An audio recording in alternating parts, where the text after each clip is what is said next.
You're listening to the Keeping It Sober podcast, episode number 7.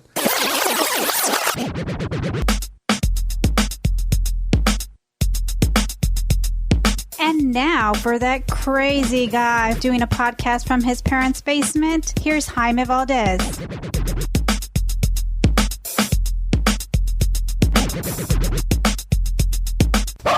Hello and welcome everyone. You're listening to the Keeping It Sober podcast. My name is Jaime Valdez, and thanks everyone for joining me. I haven't been in the studio, aka my living room, in quite a while, so I'm glad to get back on the air behind the microphone and to give you guys a really cool podcast. So today we are going to talk about the podcasting platform Spreaker, and I cannot say enough about this platform.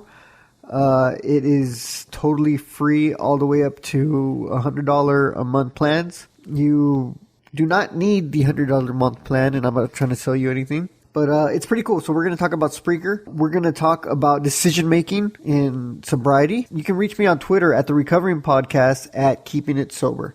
So we're going to go into a little bit of that also. First of all, this podcast is brought to you by smartbroadcast.org. Go check out their website and check out the cool things that they offer and the services they offer to get your podcast or live remote broadcasts going. So that is that. Oh yeah, so first I have a story for you guys.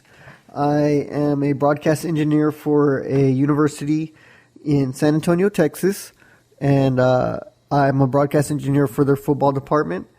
And broadcast engineer is just a really fancy name or title for, I basically pull the equipment out of the case, I plug it in, and I turn it on, and that hooks up the play-by-play and the color commentary guy to the radio station wherever it is to broadcast the football game. So anyway, part of my job is to travel with the team when we go on road games. And so 2 weeks ago, we went to El Paso because we were playing UTEP. By the way, El Paso is an absolutely amazing city.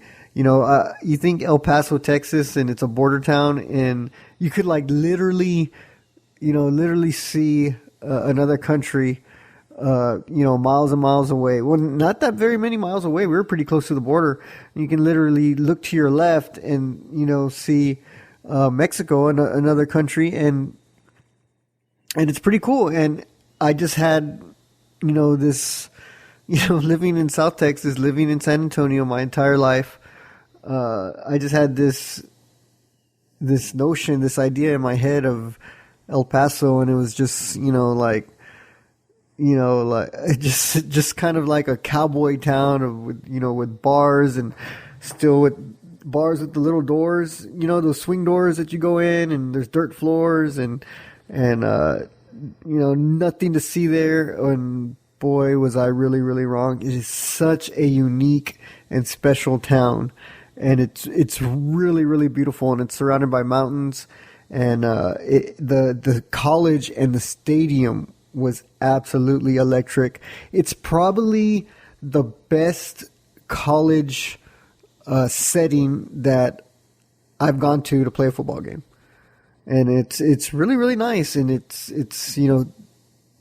the football stadium is itself is surrounded by mountains, and it's kind of dug deep in a hole in the mountains, kind of per se. But the people there are all nice, and I was I had a 30-minute conversation with a guy just passing through the bleachers. About the history of the stadium and just really nice people. Anyway, El Paso is a really great city, and I actually can't wait to go back just to go visit and see some of the sights. And we went to go eat at a really cool cafe, really cool restaurant, and so it was lots of fun. However, I did do something that I usually never do or have never done. So after the games, the topic of going out to a bar with my coworkers always comes up when we're out of town.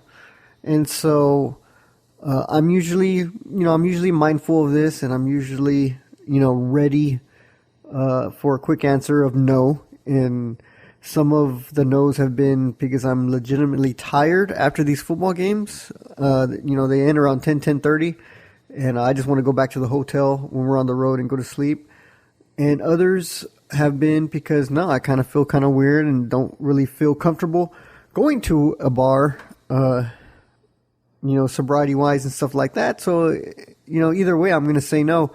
So I don't know what was going on 2 weeks ago. However, I was actually eager to go, and I wanted to go, and I'll tell you a little bit of why maybe I felt like that in a second.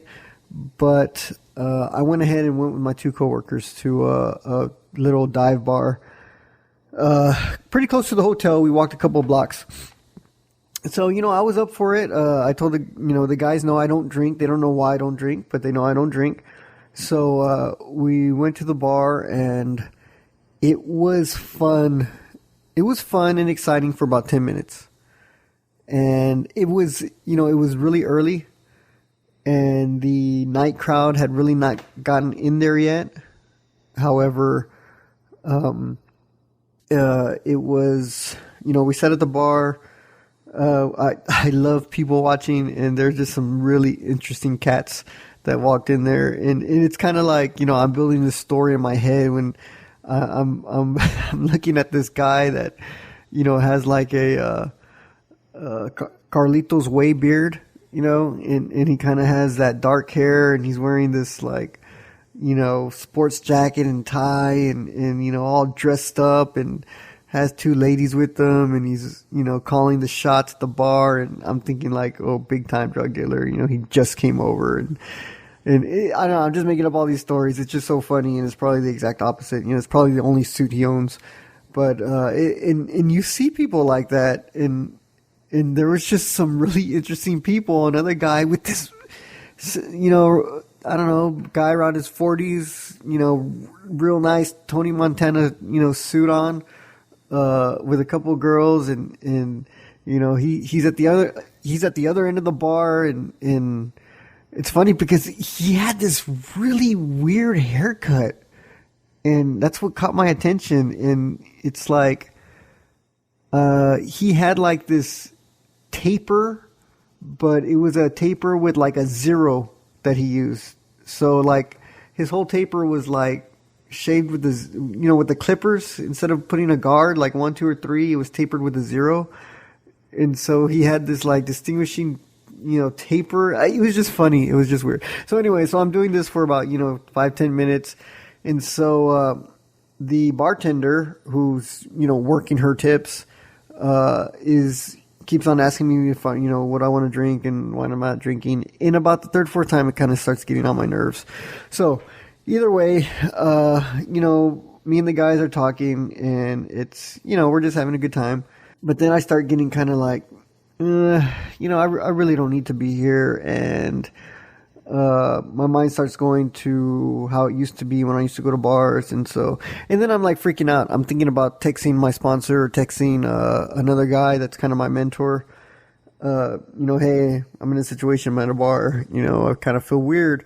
However, I know exactly what they're going to say is, "Well, get the hell out of there," and that was an option that ran through my head, and I probably should have done that.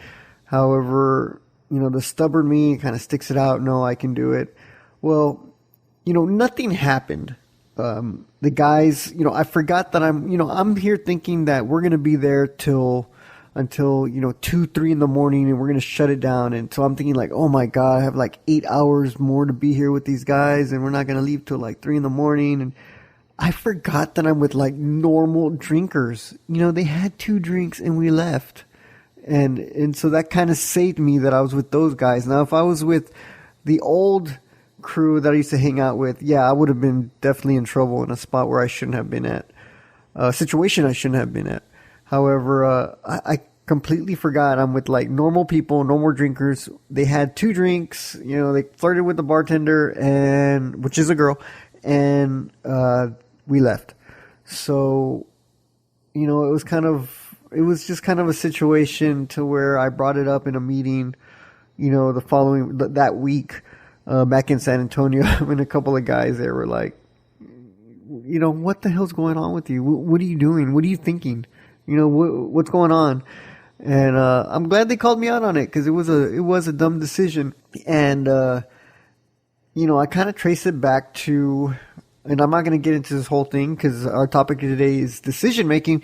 However, looking back, yeah, there's something going on. There's some type of void that's not there that I try to seek out by going to a bar, or I'm going through something that is distracting me from my recovery. And so I took that and I actually did some work with a mentor yesterday and worked out some things that I might have been going through. However, that's my bar story to kick off this podcast.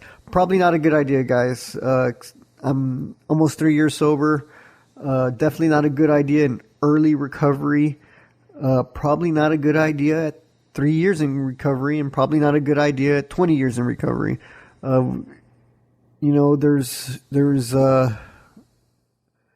There is sacrifices that we make when we get sober, whether you want to call it a sacrifice or not. And we don't need to be in bars, no matter if we can handle it or not. And that's a sacrifice that we make when we commit to getting sober. We stay out of places like that, and that's just the way it is.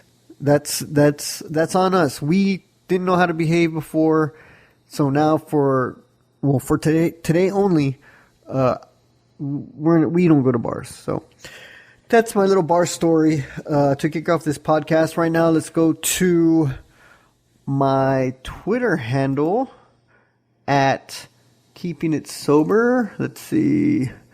My Twitter handle is at Keeping It Sober, and it's the Recovery Podcast. And so it's pretty cool. If you haven't joined or followed me, go ahead and follow me at Keeping It Sober.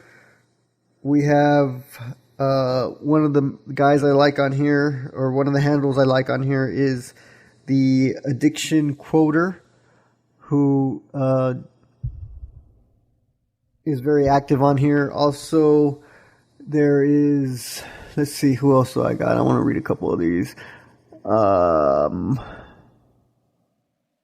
Jackie Bell, she's the Addiction Quoter. One of the Twitterers that I like to follow. Another one, Pat Hudgens. She left me a message of parents of addicts need direction, support, hope, and loves podcasts. So I like reading her Twitter posts also. We also have Phoebe's Podcasting, favored one of my tweets. And Brent Murphy also is very active on the Twitter handle. And he actually produces and creates books and stuff for recovery. So go to my Twitter handle, Keeping It Sober, and you can follow these guys too. And I also have a Facebook page at Keeping It Sober. Guys, I'm going to be honest, I really got to get that one going. I haven't posted much on there. And it's just, we get sober and we get all these ideas, and I have like 15 different emails and Facebook pages, and I'm working on condensing it all just to one. I am working on a pretty cool project that I'm really excited about, which is a website for podcasting, which this one is for generating an income. So that'll be going on pretty soon here. I also have a passion for writing. I do have an ebook that is being read right now, so we can negotiate a editing package. And I got some really great reviews from the person that, excuse me, I'm sick, by the way, if you haven't noticed. I got some really good reviews from the person who's going to edit, and that felt really good because they were really excited about my work. And this is the first time I've let someone read my manuscript, and they really loved it, and I got a compliment. They had no idea I could write like that, so it's pretty cool. So let's go ahead and go into the topic of the podcast, which is decision making. Later on, we're going to talk about Spreaker, a podcasting platform that I'm completely in love with.